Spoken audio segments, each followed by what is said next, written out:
Admiral Jake Morrison stood in the center of the Great Hall. The room was huge, bigger than any building on Earth. Alien beings sat in rows around him, their eyes watching his every move. Some had scales that shone like metal. Others looked like giant insects with clicking sounds coming from their mouths. A few were made of what looked like living crystal that sparkled in the light. Morrison wore his best uniform. The blue fabric was clean and pressed. His metals caught the light from the strange purple suns that shone through the massive windows. He had practiced this speech many times, but now his mouth felt dry. "Thank you for letting Earth speak today," Morrison began. His voice echoed in the vast space. "We come here to ask for membership in the Galactic Defense Initiative." A sound like laughter came from the alien crowd. Morrison kept his face calm, but Captain Lisa Kane, who stood behind him, felt her hands form into fists. She had spent 20 years in Earth's Navy.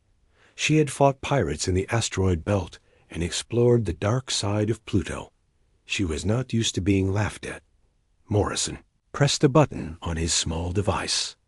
A blue light appeared in the air, showing pictures of Earth's ships. The first image showed the USS Liberty, Earth's biggest battleship.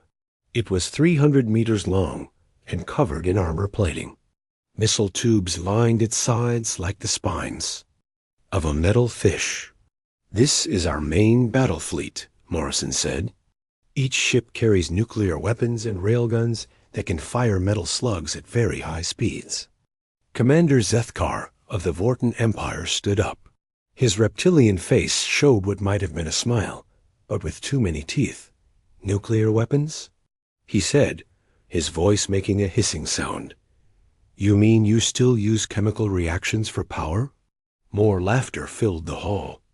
Zethkar continued, "We stopped using such primitive methods 1,000 years ago. Our plasma cannons can melt through your entire ship in seconds." Morrison nodded politely. "Our weapons may seem simple, but they work well for us." The Hive Queen. Zeltara clicked her mandibles together. Her voice sounded like many people talking at once. "Your largest ship is smaller than our escort vessels. How can you hope to defend against real threats?" A being made of living crystal spoke next. Its voice sounded like wind chimes in a storm. "The Crystalline Collective has observed your species for some time. You have barely left your home system. Your technology is at least 500 years behind the galactic standard." Kane watched Morrison's face. He looked calm, but she knew him well enough to see the small muscle that twitched in his jaw. That meant he was angry, but controlling it. Morrison showed more images. Earth submarines, modified to work in space. Orbital platforms that looked like metal flowers blooming around planets. Fighters that seemed tiny compared to the alien ships. "In the database? Your ships use projectile weapons," said another alien. One that looked like a floating jellyfish made of light. "How quaint. Do you also use swords and shields?" The laughter grew louder. Morrison waited for it to stop. "We use what works," he said simply. Zethkar stood again. "Human Morrison, your species shows courage by coming here. But courage without power is meaningless. The galaxy is full of dangers that would destroy your primitive vessels before you could even see them." "What dangers?" Kane asked, stepping forward. Morrison gave her a small nod that said it was okay to speak. "The Devourer fleets," Zethkar said. "Biomechanical ships that eat entire worlds. The Shadow Syndicate with their reality-warping weapons. The Void Walkers who can step between dimensions. Your chemical explosives and metal bullets would be useless against such enemies." "We have defeated many enemies," Kane said. "Pirates, rebel fleets, hostile alien scouts who came to our system. Small threats," the crystal being sang. "Local problems. We speak of galaxy-level dangers that require galaxy-level responses." Morrison closed his presentation device. "I understand your concerns, but we still request membership as equals, not as junior partners. The hall fell silent. The aliens looked at each other, communicating in ways humans could not understand. Light patterns, chemical signals, telepathic whispers. Finally, Sethkar spoke for all of them. The Galactic Council has made its decision. Earth will be offered protected status. We will defend your system in exchange for raw materials and scientific research. You will not be given weapons technology or military command positions. We decline, Morrison said. The silence stretched longer this time. No species had ever refused the Council's protection. You decline? Zethkar's voice rose higher. You would rather face the darkness of space alone than accept our generous offer? We prefer to handle our own defense, Morrison replied. As the human delegation prepared to leave, aliens whispered among themselves. Some shook their heads in what looked like pity. Others seemed amused by human foolishness. They think they can fight the galaxy with fireworks and metal pipes, one alien said to another. At least they will provide entertainment when the real threats arrive, replied its companion. Morrison and Kane walked toward the exit. Neither looked back at the crowd of aliens who had dismissed them so easily. Admiral, Kane said quietly, do you think we made the right choice? Morrison's smile was small but confident. Captain, they have no idea what they just turned away. When the time comes, they will understand what Earth's Navy can really do. Behind them, the aliens continued their meeting, already forgetting about the small blue planet and its primitive defenders. None of them bothered to check what Earth had been building in the 3 months since requesting this meeting. That would prove to be their first mistake. The alarm screamed through the Galactic Council station. Red lights flashed in every corridor as beings ran to their posts. In the command center, dozens of different alien species worked together at control panels that hummed with energy. Admiral Zethkar stared at the main display screen. The image showed a dark region of space where sensors had detected something terrible. Ships were coming through an unstable wormhole, but these were not normal ships. They looked alive, pulsing with veins of red light that ran along their hulls like blood vessels. How many? Zethkar asked. We count at least 200 vessels, replied the sensor operator, a being with 6 arms and crystal eyes. The largest ones are 3 kilometers long. They match the profiles of Devourer bioships. Zethkar's scales turned darker, a sign of fear in his species. The Devourers were legend throughout the galaxy. They traveled from system to system, consuming everything in their path. Planets, moons, asteroids, even the gases of stars, all became food for their endless hunger. How long until they reach inhabited systems? He asked. At their current speed, 4 days to reach the Altair colonies, 7 days to reach the core worlds. Zethkar activated the emergency communication system. Representatives from across the galaxy appeared on holographic displays. The Hive Queen Ziltara-S image flickered with static. The Crystalline Collective's delegate sang a note of alarm. Even the normally calm energy beings of the Photon Empire showed signs of panic. The Devourer fleet is larger than any we have seen before, Zethkar announced. Our combined fleets are scattered across the galaxy. It will take weeks to assemble a defense force strong enough to stop them. How did they appear so suddenly? Asked Queen Ziltara, her voice clicking with agitation. The wormhole they used was not natural, replied the crystal being. Someone or something opened it from the other side. The Devourers have found a way to travel faster than we thought possible. Zethkar studied the tactical display. The Devourer fleet was moving in a pattern he had never seen before. Instead of spreading out to consume everything, they were staying together in a tight formation. This suggested they had a specific target in mind. What lies in their path? He asked. The tactical officer, A floating creature of pure energy responded immediately. The Altair mining colonies, the Vega research stations, and ... The being paused. The Sol System. Sol System? Zethkar's voice carried confusion. Why? Would they target that primitive system? Unknown, Admiral. But their course will take them directly through Earth's solar system. Zethkar made a decision. Despite Earth's refusal to accept protection, he could not let an entire species die. He opened a communication channel to the Sol System. The transmission took several minutes to reach Earth. When the reply came back, it showed Lieutenant Colonel Danny Brooks sitting in what looked like a simple metal chair in a basic room. Behind him, Zethkar could see other humans working at primitive computer terminals. Admiral Zethkar, Brooks said with a slight smile. What can we do for you? Colonel Brooks, I must inform you of an immediate threat. A devourer fleet of over 200 bioships is approaching your system.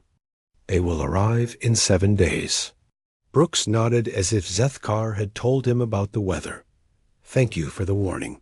You do not understand, Zethkar said, his voice becoming urgent. The devourers consume everything. They will strip your planets down to the core. We are prepared to send transport ships to evacuate your population. That is very kind of you, Brooks replied. But we will handle our own defense. Zethkar stared at the human on the screen. Colonel, your weapons cannot harm devourer bioships. Their hulls absorb energy and regenerate from physical damage. Even our most advanced plasma cannons struggle against their armor. We will see, Brooks said simply.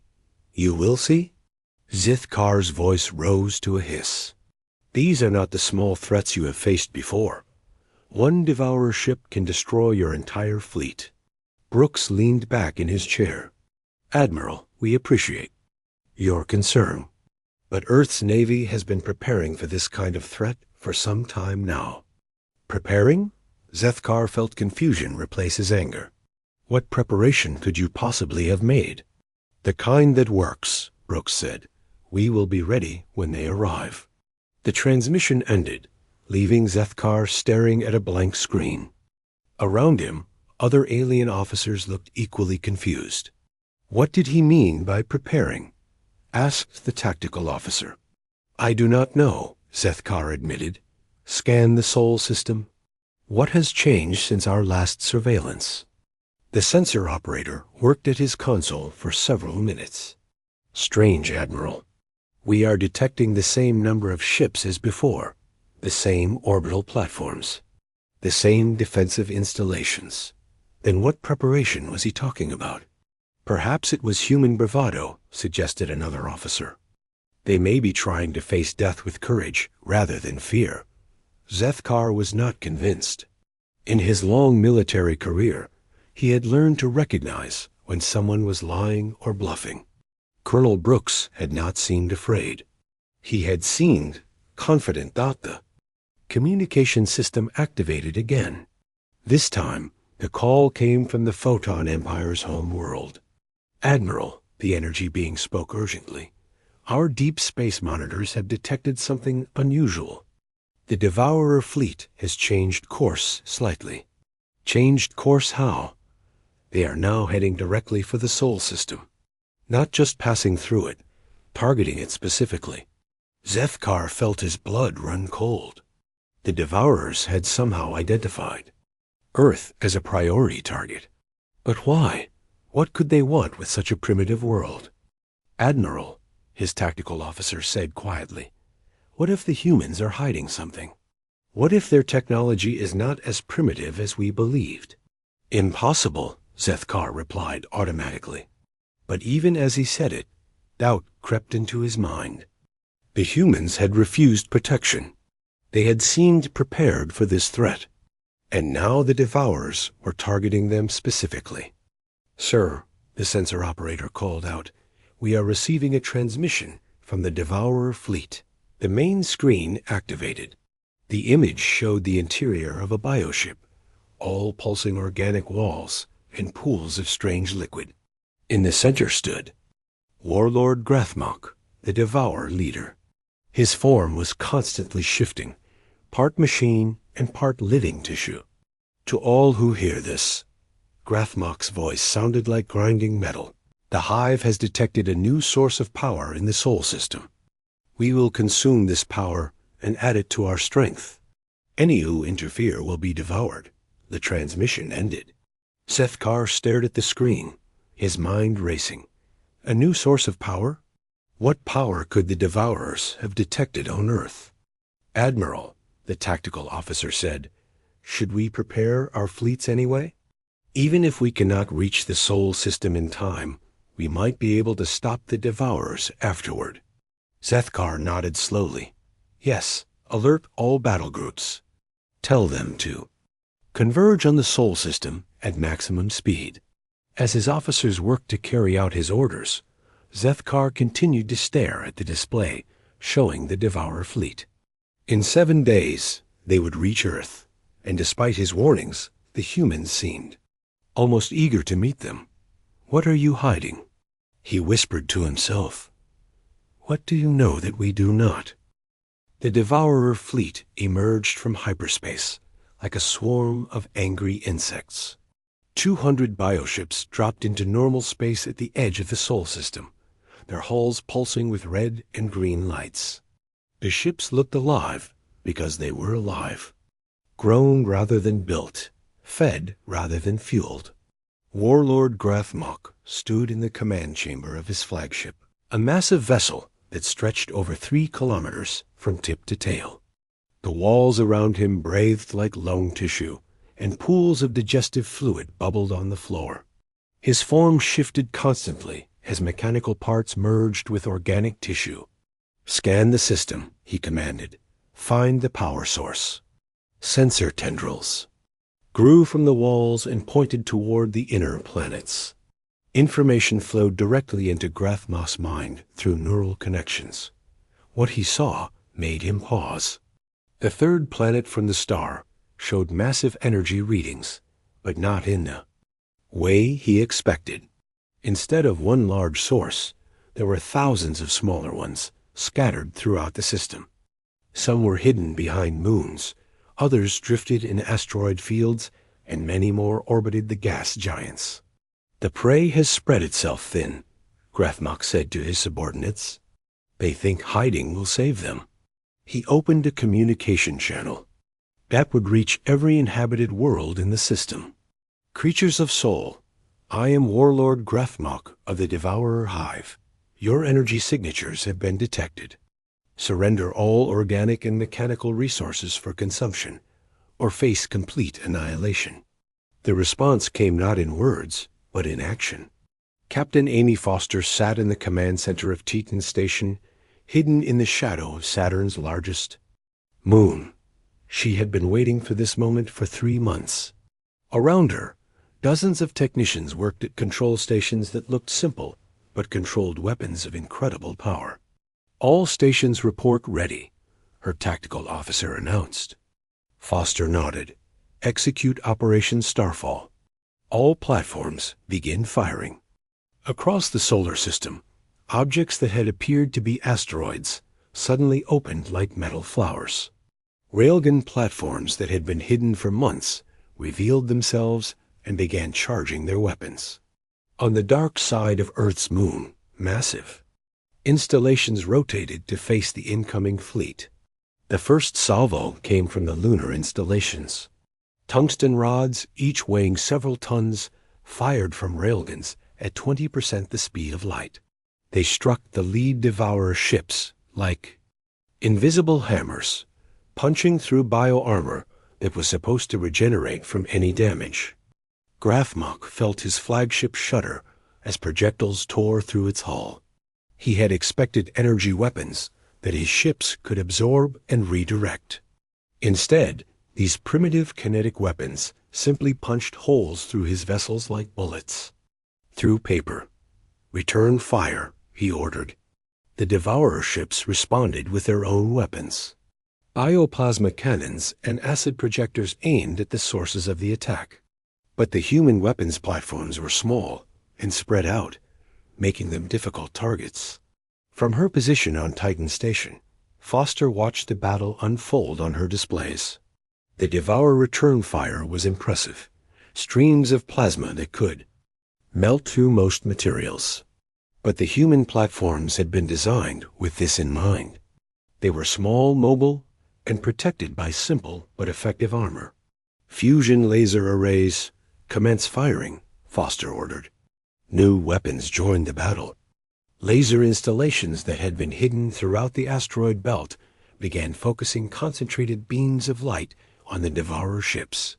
These were not the energy weapons the aliens used, but pure heat, temperatures that could exist only in the cores of stars. The bioships began to burn. Their organic armor, designed to absorb and redirect energy, could not handle the intense heat. Ship after ship caught fire as the focused laser beams cut through their hulls. Admiral Zith Kar watched the battle from his command ship, still days away from the Sol system. His sensors could detect the weapon discharges from across the galaxy. What he saw made no sense. "Are you certain these readings are correct?" he asked his sensor operator. "Yes, Admiral. The human weapons are inflicting significant damage on the Devourer fleet. But how? Their technology is primitive." "Perhaps that is the point," suggested his tactical officer. "The Devourers are adapted to fight against energy weapons and advanced technology. They have never faced simple kinetic weapons fired at such high speeds." Zethkar studied the tactical display. The human attack was coordinated across the entire solar system. Platforms hidden behind moons, weapons built into asteroids, installations that had been disguised as mining equipment. This level of preparation suggested months of planning. How long have they been preparing for this? He wondered aloud. Back in the Sol system, the battle was entering its second phase. The Devourer fleet, staggered by the initial assault, began to advance toward the inner planets. They had lost 30 ships, but still outnumbered the human defenders. Grathmok watched his tactical displays with growing anger. These creatures fight like vermin. They hide and strike from ambush instead of facing us directly. "Lord," one of his officers said, "the energy readings are getting stronger as we approach the inner system. The true power source is still ahead." "Then we will consume it," Grathmok declared. "Order all ships to maximum speed. Ignore the hidden platforms. We will strike at the heart of their system." The Devourer fleet accelerated, their bioships stretching as they increased speed. But as they passed the orbit of Jupiter, they encountered something new. Commander Steve Parker had been waiting in the shadow of Europa, Jupiter's ice moon. His submarine had been modified for space warfare, its hull reinforced and its torpedo tubes loaded with special weapons. Around him, 5 other modified submarines waited in the darkness. "Target acquired," Parker's weapons officer reported. "Devourer battleship, bearing 270. Fire tubes 1 through 6, Parker ordered. The torpedoes looked like simple projectile weapons, but they carried exotic matter warheads developed in Earth's most secret laboratories. When they struck the Devourer ship, they did not explode in the traditional sense. Instead, they destabilized the molecular bonds that held the bioship together. The enemy vessel simply fell apart, its organic structure unable to maintain cohesion. Other submarines throughout the Jupiter system began their own attacks, using hit-and-run tactics that confused and frustrated the Devourer fleet. "What are these weapons?" Grathmok demanded as another of his ships dissolved into component molecules. His science officer, a creature that was more machine than organic, provided analysis. The projectiles contain some form of exotic matter. They disrupt the quantum structure of living tissue. "Impossible. These creatures are supposed to be primitive." "Lord, I am beginning to suspect that our intelligence was incorrect."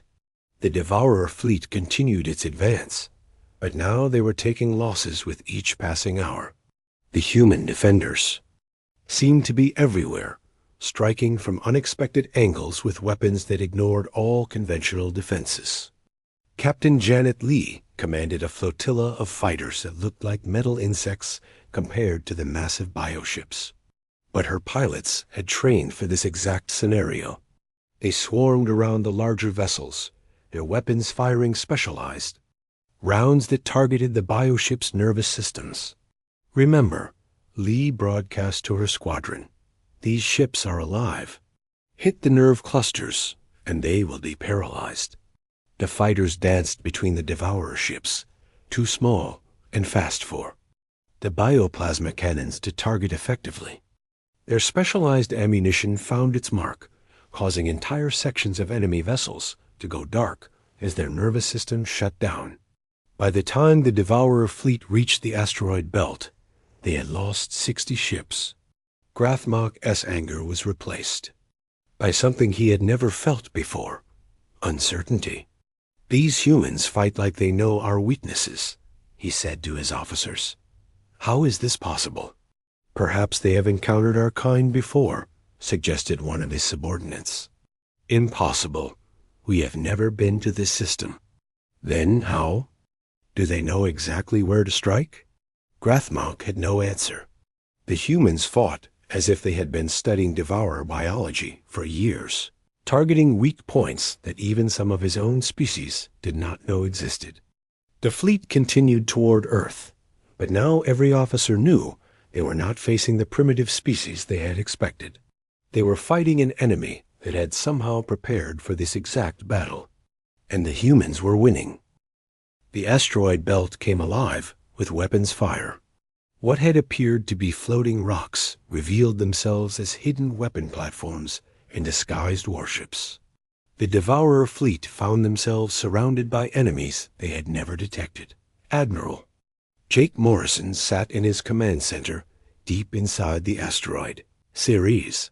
The entire asteroid had been hollowed out and converted into a military fortress over the past 3 months. Around him, officers coordinated the defense of the entire solar system from displays that showed every ship, every platform, every weapon in the human fleet. "Phase 3 is now active," Morrison announced. "All stealth units, reveal yourselves." Across the solar system, ships that had been hiding in the shadows suddenly powered up their engines and weapons. The Devourer fleet, already reduced to 140 vessels, now faced a human armada that seemed to appear from nowhere. Captain Roy Chun commanded a group of destroyers that emerged from behind Saturn's rings. His ships were smaller than the bioships, but moved with deadly precision. They had been designed not for single combat, but for coordinated pack attacks. "Target the lead battleship," Chun ordered. "Alpha formation. Converge on my signal." 6 destroyers moved in perfect synchronization, their weapons firing in sequence.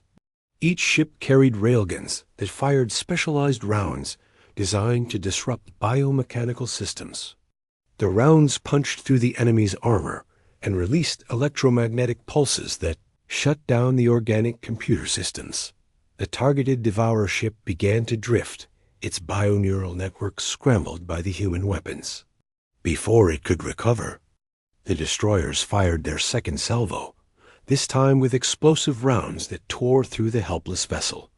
Commander Beth Gray led another squadron that had been hiding in the comet belt beyond Pluto. Her ships were older designs, modified freighters that looked primitive compared to the sleek alien vessels. But they carried the most advanced weapons in Earth's arsenal. "Remember your training," Gray broadcast to her captains. "These bioships regenerate from energy damage. Use kinetic weapons first, then follow up with the special rounds." Her squadron attacked a group of Devourer cruisers, their weapons firing metal slugs at tremendous speed. The kinetic rounds punched holes in the bio-armor faster than it could regenerate. Then came the second wave, rounds filled with engineered bacteria that attacked the organic components of the enemy ships. Devourer cruisers began to rot from within as the bacteria consumed their biomechanical systems. Within minutes, Ships that had been healthy and strong were falling apart at the molecular level. Warlord Grathmok watched, his fleet being systematically destroyed by an enemy he had underestimated. The humans did not fight like any species he had encountered. They used swarm tactics, coordinated strikes, and weapons specifically designed to counter biomechanical technology. "How many ships do they have?" he demanded. "We have counted over 300 human vessels," his sensor operator reported. "More continue to reveal themselves." 300? Our intelligence said they had fewer than 50 ships in their entire fleet. The intelligence was wrong, Lord. The humans have been building ships and hiding them throughout their system. Grathmok studied the tactical display. The human fleet was not organized like a traditional navy. Instead of large battleships supported by smaller vessels, they used groups of medium-sized ships that worked together like a pack of predators. Lieutenant Commander Paul Adams commanded one such pack, 8 frigates that had been disguised as mining equipment in the asteroid belt. His ships moved with the precision of a dance, each one covering the others as they attacked Devourer heavy cruiser. "Fire pattern Delta," Adams ordered. "Target the bioneural clusters." The frigates fired in sequence, their weapons striking specific points on the enemy ship. The first shots disabled the creature's ability to regenerate. The second wave targeted its weapon systems. The third wave struck the command centers. The Devourer ship, unable to fight back or repair itself, became easy prey for the human pack. They tore it apart with methodical precision, salvaging useful materials while ensuring nothing remained that could regenerate.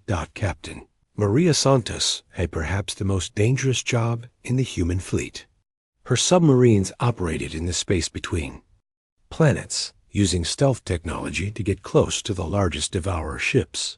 Her weapons were different from the others. They targeted the quantum structure of matter itself. Target locked on the enemy flagship, her weapons officer reported. Santos studied the massive bioship on her display. It was 3 kilometers long and covered in armor that could absorb most energy weapons. But her torpedoes were not energy weapons. "Fire tubes 1 through 4, she ordered. The torpedoes were small, barely 10 meters long, but they carried exotic matter warheads that could destabilize the fundamental forces that held atoms together. When they struck the Devourer flagship, they did not explode. Instead, they created small zones where the laws of physics worked differently. The bioship began to dissolve at the molecular level as the exotic matter spread through its structure. Even Grathmok's advanced biomechanical form could not resist the effects. He felt his own body beginning to break down as the quantum disruption spread. "Retreat!" He ordered his remaining ships.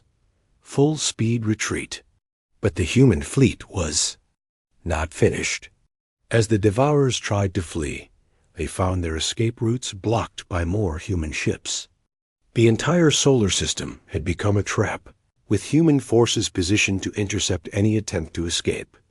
Admiral Morrison watched the battle from his command center with grim satisfaction. For 3 months, his people had worked day and night to prepare for this moment.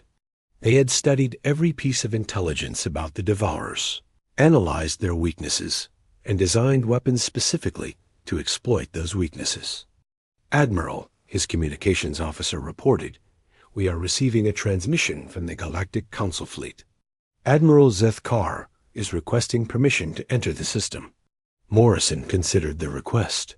The alien fleet was still 2 days away, but they had been monitoring the battle through long-range sensors. They had seen the human fleet destroy the most feared enemy in the galaxy. "Tell Admiral Zethkar that he is welcome to enter the system," Morrison replied. "But inform him that the battle will be over before he arrives." The transmission went out, carrying with it the confidence of a species that had just proven itself against impossible odds. The aliens had dismissed Earth as primitive, but the humans had used that dismissal to their advantage. Captain Alex Turner monitored the battle from his position on the far side of the moon. His ship, the USS Titan, had not yet entered the fight. It was the largest vessel in the human fleet, but Morrison had held it in reserve for a specific purpose. "Sir," Turner's executive officer said, "the Devourer flagship is trying to reach the edge of the system. Should we intercept?" Turner smiled. "Not yet. Let them think they might escape. When they reach the edge of the system, then we will show them why Earth's Navy is not to be underestimated." The battle continued throughout the solar system, with human ships hunting down the remaining Devourer vessels. The aliens who had mocked Earth's primitive technology now watched in amazement as that same technology systematically destroyed an enemy that had terrorized the galaxy for centuries. The humans had not tried to match alien technology. Instead, they had developed their own approach to warfare, one that used the enemy's strengths against them. Biomechanical ships that could absorb energy were helpless against simple kinetic weapons. Regenerating armor meant nothing when faced with weapons that disrupted this regeneration process itself. As the Devourer fleet continued to shrink, Admiral Morrison prepared for the final phase of the battle. The humans had proven they could fight. Now they would prove they could win. The battle had raged for 18 hours. The Devourer fleet, once 200 strong, was now reduced to fewer than 30 ships. But these were the largest and most dangerous vessels, including Warlord Grathmok's massive flagship that stretched over 3 kilometers from bow to stern. The bioship had survived the exotic matter torpedo attack, though barely. Its hull showed patches where the quantum disruption had eaten through the armor. Grathmok himself was injured, parts of his biomechanical form sparking and leaking. "Fluid. Status report," he demanded.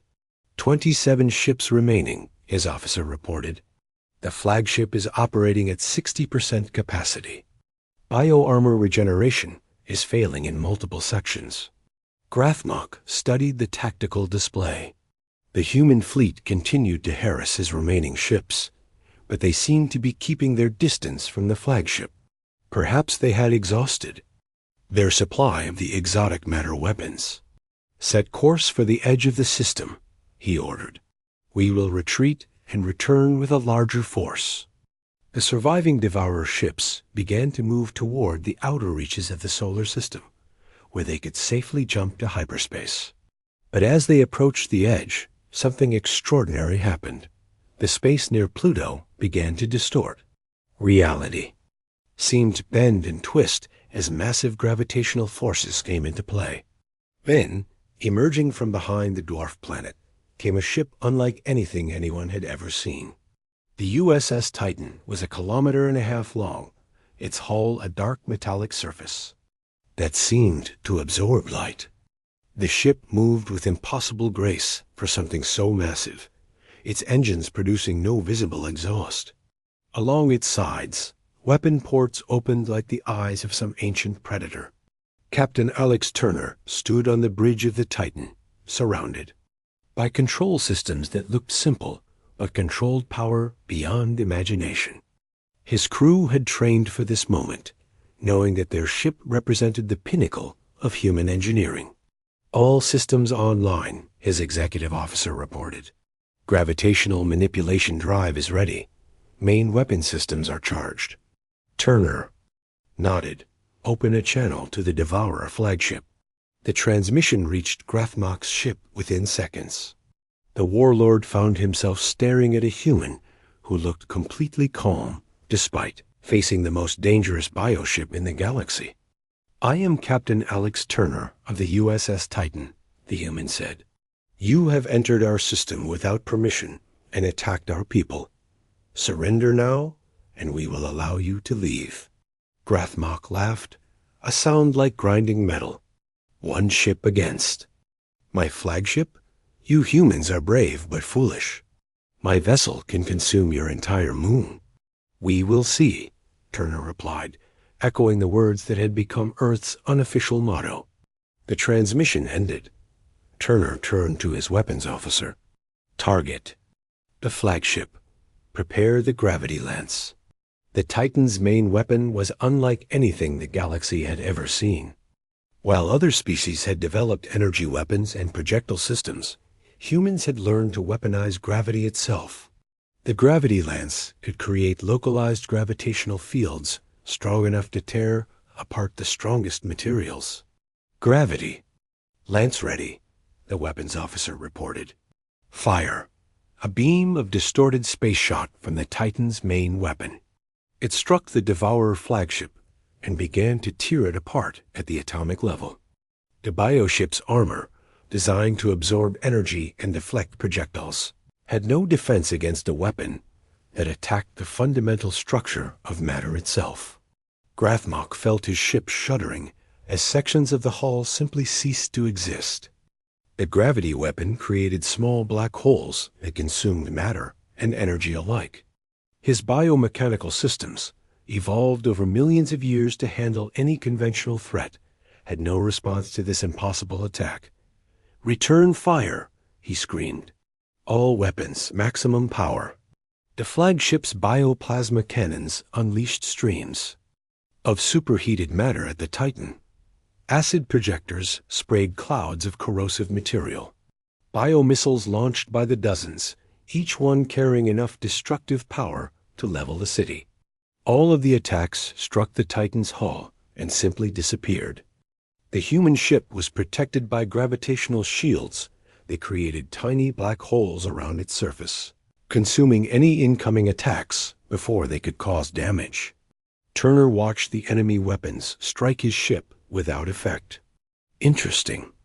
Their bioplasma is quite powerful. Unfortunately for them, our shields work by removing matter from normal spacetime. His tactical officer nodded. "Should we finish them, Captain?" "Not yet. Let the galaxy see what happens when someone threatens Earth." The Titan began to move closer to the Devourer flagship. As it approached, smaller weapons along its hull began to fire. These were not gravity weapons, but simple railguns, though they fired projectiles made of exotic matter that could punch through any material. The flagship's hull began to show more damage as the exotic matter rounds ate through its bioarmor. Grathmok realized that his ship, the most powerful vessel in the Devourer fleet, was being systematically destroyed by a single human vessel. "How is this possible?" he demanded. "These creatures were supposed to be primitive." His science officer, what remained of it after the gravity weapon damage, provided analysis. "Lord, I believe we have made a fundamental error. The humans are not primitive. They have simply developed along a completely different path than the rest of the galaxy." "What do you mean?" "While we and the other species focused on energy manipulation and biotechnology, the humans mastered the fundamental forces of reality itself. They do not use plasma weapons because they have gravity weapons. They do not need energy shields because they can manipulate spacetime." Grathmok stared at the tactical display showing his fleet being destroyed. The other Devourer. Ships were trying to escape, but human vessels appeared from every direction to block their retreat. It was a perfectly coordinated trap that had been planned months in advance. Meanwhile, Admiral Zethkar's fleet was finally close enough to the Sol system to see the battle directly. The alien commander watched his displays in amazement as the human ships systematically destroyed the most feared enemy in the galaxy. "Are you recording this?" he asked his officers. "Yes, Admiral. Every moment is being transmitted back to the Galactic Council." "Good. They need to see what we have witnessed." Here, on Zethkar's main screen, the Titan dominated the view. The massive human ship was now surrounded by the remains of Devourer vessels, their biohulls torn apart by weapons that seemed to violate the laws of physics. How long had they possessed this technology? Zethkar wondered aloud. "Unknown, Admiral, but the construction of that vessel would have taken years. They must have been building it in secret." Zethkar realized the truth. When Earth had requested membership in the Galactic Defense Initiative, they had not been asking for protection. They had been offering to protect others. The humans had known about threats like the Devourers and had been preparing to face them. Back near the Titan, the battle was reaching its end. Grafmok's flagship was crippled, its biosystems failing throughout the massive hull. The warlord himself was dying, his biomechanical form unable to cope with the damage from the gravity. Weapons. Flagship to all remaining vessels, he transmitted weakly. Retreat. Emergency jump to hyperspace. Warn the hive that these creatures are not what they seem. The surviving Devourer ships, fewer than 10 now, began to charge their hyperspace drives. But even in retreat, they faced human opposition. Small fighters swarmed around them, firing specialized weapons that disrupted their jump calculations. Captain Turner opened another communication channel, this time broadcasting to the entire solar system and beyond. This is Captain Alex Turner of Earth's Navy. The Devourer threat has been eliminated. Any other hostile forces are advised to reconsider their plans. The message reached not just the fleeing Devourers, but also Admiral Zethkar's fleet and monitoring stations throughout the galaxy. Within hours, every major civilization would know that the small blue planet they had dismissed as primitive had just defeated the most dangerous enemy any of them had ever faced. As the last Devourer ship jumped to hyperspace, carrying news of humanity's unexpected power, Turner turned to his crew. "Well done, everyone. Now let's go home." The Titan began its journey back toward Earth, followed by the rest of the human fleet. Ships that had been hidden throughout the solar system emerged from their concealment, revealing the true size of Earth's Navy. Over 400 vessels of various sizes, all equipped with weapons and technology that the galaxy had never seen before. Admiral Morrison's voice reached every ship in the fleet. All vessels, return to base. Phase 1 of our introduction to the galaxy is complete. 3 days later, Admiral Zethkar's fleet arrived at Earth orbit.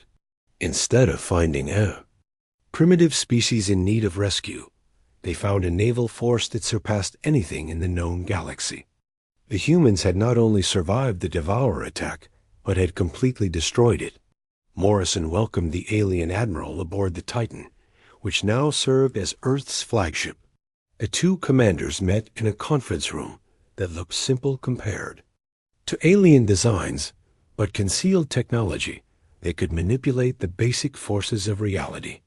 "Admiral Morrison," Zethkar said, his voice filled with respect, "I must apologize for the Council's earlier dismissal of your capabilities."